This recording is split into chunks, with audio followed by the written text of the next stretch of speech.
සමහරු ඉන්නවා ඒ අය ජීවිතය ගෙවා දාන්නේ හරිම කලකිරීමකින්. උදේ ඇහැරුණ වෙලාවේ ඉඳන් ඉන්නේ ජීවිතේ එපා වෙලා වගේ. ඉතින් තමන්ගේ ජීවිතයට මෙහෙම වෙලා තියෙන්නේ ඇයි කියලා ඒගොල්ලෝ දන්නෙත් නෑ. ඔන්න අපි අදාරගෙන එන්නේ මේ වගේ අයගේ දෛනික ජීවිතය වෙනස් කරන්න පුළුවන් සරල පුරුදු 10ක් ගැන. ඉතින් ඔයත් ඉන්නේ ජීවිතේ එපා වෙලා වගේ නම් මේ වීඩියෝ එක ඔයාට වැදගත් වෙයි. වේලාසනින් අවදි වෙන්න. ඔයා වේලාසනින් අවදි වෙනවා නම් ඔයාට දවස පටන් ගන්න ඒක හොඳ උත්තේජනයක්. හිතන්න උදේ 10ට ඇහැරෙන කෙනෙකුට වඩා උදේ 5ට ඇහැරෙන කෙනෙකුට දවසේ පැය 5ක්ම ඉතුරු වෙනවා. ලෝකය කාර්යබහුල වෙන්න කලින් ඒ නිහඬ කාලය භුක්ති විඳින්න ඔයාට පුළුවන්. ඒ නිහඬ බව ඔයාට දවස සැලසුම් කරගන්න වගේම හිත නිදහස් කරගන්නත් හේතුවක්. වේලාසනින් නැගිටින ඔයාට ව්‍යායාම කරන්න, භාවනා කරන්න, ටිකක් රිලැක්ස් එකේ ඉන්න, හොඳ ආහාරයක් පිළියෙල කරගන්න වගේ හුඟක් දේවල් වලට ඒ කාලය යොදා ගන්න පුළුවන්. පරක්කු වෙලා ඇහැරිලා කලබලෙන් දඟලන කෙනෙකුට මේ අවස්ථාව ලැබෙන්නේ නැහැ. දවසේ ඔයා සතුටු වුණ දේවල් 3ක් ලියලා තියන්න.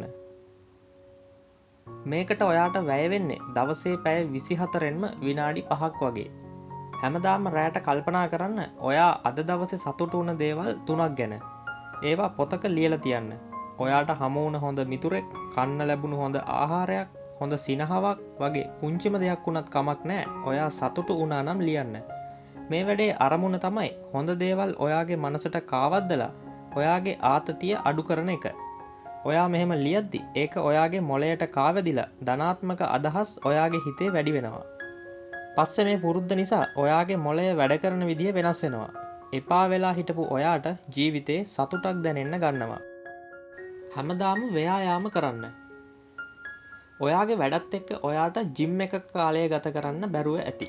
ඉතින් ව්‍යායාම කරන්න ජිම් එකක් ඕනෙම නැහැ.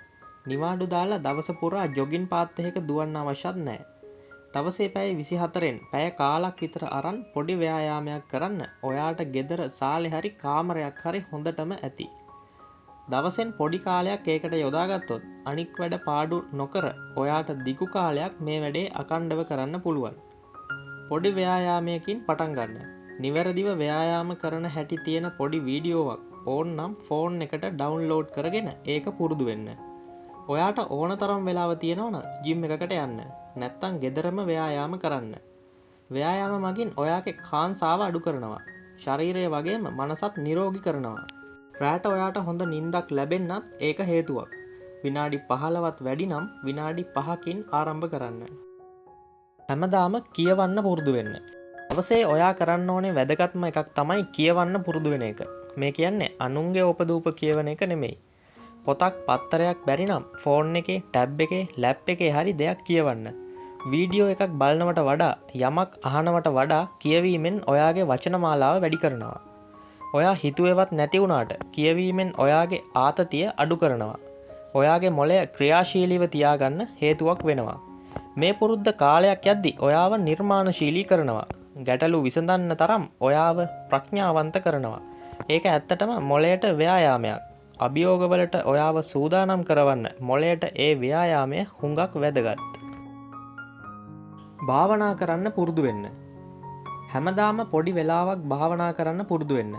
මේකට සාමාන්‍යයෙන් භාවනා කරන ඉරියව්වම අවශ්‍ය නැහැ. ඔයාට පහසු නම් පුටුවක වාඩි වෙලා හරි භාවනා කරන්න.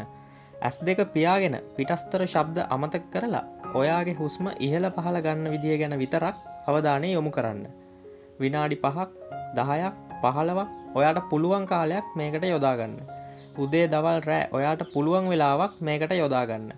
දවල් ඔයා පීඩණයෙන් ඉන්න වෙලාවක භාවනා කරන්න පුළුවන් නම් ඔයාගේ ආතතිය සෑහෙන අඩු කරගන්න ඔයාට පුළුවන්. විනාඩි 5ක් භාවනා කරලා S2 විවෘත කළාම ඔයාට ලෝකය නිල් පාටින් පෙනේවි. ඔව්, ඔයා ඉදිරියේ තියෙන්නේ අලුත් ලෝකයක්. සෞඛ්‍ය සම්පන්න ආහාර පාන ගන්න. ඔයා දවස පුරා කන කෑම ඔයාගේ ශරීර ශක්තියට වගේම මනස වැඩ කරන විදිහටත් සෑහෙන්න බලපානවා. හොඳ සෞඛ්‍ය සම්පන්න කෑම වේලක් කියන්නේ ඔයාට දවසම වැඩ කරන්න හොඳ ඉන්ධනයක්. නැවුම්, එළවලු පළතුරු, ධාන්‍ය වර්ග, එතකොට ප්‍රමාණවත් තරම් ඔයා වතුර බොන එක ඔයාගේ ශක්තිය වැඩි කරන්න හේතුවක්. සීනි වැඩිපුර තියෙන කෑම වගේම ක්ෂණිකව සැකසූ කෑම දිනපතා ගත්තොත් ඔයාගේ ශරීරයට තෙහෙට්ටුවක් දැනෙන්නත් හිතට කම්මැලිකමක් දැනෙන්නත් පුළුවන්. මේ අතරින් උදේ කෑම වෙල සෑහෙන්න වැදගත්. අපේ ශරීරය නිරෝගී වුණොත් තමයි මනසත් හොඳින් තියෙන්නේ. ඔයාගේ දවස සැලසුම් කරන්න. ඔයාට පුළුවන් නම් ඔයාගේ දවස සැලසුම් කරන්න. ඔයාට නිකරුණේ නාස්ති වෙන කාලය ඉතුරු කරගන්න පුළුවන්. මොකද ඔයා සැලසුම් කරලා තියෙන නිසා ඔයාට හිත ඉන්න දෙයක් නැහැ. මේක ඔයාට කලින් දවසේ රෑ වගේම උදේ නැගිටලත් කරන්න පුළුවන්. ඒත් මතක තියාගන්න අපි සැලසුම් කරන විදිහටම අපිට ඒ දවස ගෙවන්න වෙන්නේ නැහැ. අපි නොහිතන වැඩ අපිට පැවරෙන්න පුළුවන්. අපි බලාපොරොත්තු නොවන දේවල් අපිට වෙන්න පුළුවන්. ඒත් ඔයා සැලසුමක් හදාගත්තොත් ඔයාට ඒ දවසේ කරන්න තියෙන අත්‍යවශ්‍යම වැඩ මගහැරෙන්නේ නැතුව කරගන්න ඔයාට පුළුවන්. ඔයාට සැලසුමක් තිබුණොත් ඊයේ මේක කරන්න තිබුණේ අමතක වුණානේ වගේ දේවල් ඔයාට වෙන්නේ නැති වෙයි. ඒ වගේම ඔයාට අනපේක්ෂිත වැඩක් වැටුණොත් එදා දවසේ අතපසු කරන්න ඕනේ මොනවද කියලත් ඔයාට ඉක්මනින්ම මතක් කරගන්න පුළුවන් සැලසුමක් තිබුණොත්. නරඹන කාලය අඩු කරන්න. සමහර අය දවසම Facebook, දවසම YouTube, දවසම TikTok, TV එකේ තියෙන ඔක්කොම වැඩසටහන් උදේ ඉඳන් රෑ වෙනකම් බලනවා. මේක ඔයාගේ ඇස් දෙකට මොළයට ඇත්තටම හොඳ නෑ. ඔයාගේ මානසික සෞඛ්‍යයටත් මේක හානියක්. ඒ නිසා මේ නරඹන කාලය සීමා කරන්න. මේ කියන්නේ මේ ඔක්කොම නවත්තලා ගල් යුගයේ කෙනෙක් වගේ ජීවත් වෙන්න කියන එක නෙවෙයි. ඔයාට මට හැමෝටම තියෙන්නේ දවසට පැය 24යි. ඉතින් ඒ කාලය සීමිතයි. සෝෂල් මීඩියා කියන්නේ ඇබ්බැහියක්. අපිට පුළුවන් වෙන්න ඕනේ ඇබ්බැහි නොවි ඒවා පාවිච්චි කරන්න. මේ වීඩියෝ එක ඔයා දකින්නෙත් ඔයා YouTube බලන නිසා. දවසේ ඔයාට තියෙන කාලය බෙදාගෙන නැරඹුම් කාලයත් සීමා කරගන්න. විශේෂයෙන්ම නිින්දට යද්දි ජංගම දුරකථනය පැත්තකින් තියන්න. කරුණාව පුරුදු කරන්න. ඔයා අනිත් අයට බනින්නේ නැතුව, අනිත් අයත් එක්ක තරහින් ඉන්නේ නැතුව ඒ අයට කරුණාව දක්වන්න හුරු වෙනවා නම් ඒක ඒ අයට විතරක් නෙවෙයි ඔයාටත් වැදගත්. ඔයා කරුණාවන්ත නම් ඔයාගේ මනස තියෙන්නේ සතුටින්. ඒකෙන් ඔයාගේ ආතතිය අඩු වෙනවා. ඔයා අඳුරන කෙනෙක් මූණට හමු වුණොත් බුම්මගෙන රවාගෙන යන්නේ නැතුව හොඳට hina වෙන්න. ඔයාගේ රුධිර පීඩනය පවා මේකෙන් අඩු කරගන්න පුළුවන්. මේ කරුණාව දෛනික පුරුද්දක් කරගන්න. මේ නිසා අනිත් අයත් ඔයාට ගෞරව කරන්න, ඔයා ගැන විශ්වාසයක් ඇති කරගන්න පෙළඹේවි. නින්දට කලින් මෙනෙහි කරන්න.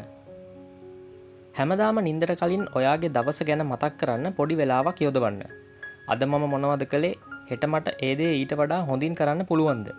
අද මම වරද්දගත්තේ මොකද්ද? ඒක හෙට නිවැරදි කරන්නේ කොහොමද? මේ කියන්නේ කරපු දේවල් ගැන පසුතැවිලි වෙන්න කියලා නෙමෙයි. දවස ගත කරපු හැටි මතක් කරලා ඊළඟ දවස ඊට වඩා හොඳින් ගත කරන්න අරමුණු කරගන්න. සමහර අය දිනපොතක් තියාගෙන දවසේ වුණ දේවල් ලියන්නෙත් මේකටම තමයි. තමන්ගේ හිතේ තියෙන දේ මේ විදිහට මුදා හැරියම ඒ පුරුද්ද ඔයාගේ මනස පිරිසිදු කරනවා. වඩාත් හොඳ හෙට දවසක් වෙනුවෙන් ඔයාව සූදානම් කරනවා. ඉතින් මේ පුරුදු සමහර විට ඔයා ළඟත් ඇති. ඔයා ඒ ජීවිතය එපා වෙලා වගේ ඔහේ දවස ගෙවා දාන කෙනෙක් වෙන්නත් පුළුවන්. ඉතින් මේ සරල පුරුදු 10ම ටික දවසක් කරලා බලන්න. බලාගෙන ඉද්දි ඔයාගේ ජීවිතේ හොඳ පැත්තට හැරෙයි.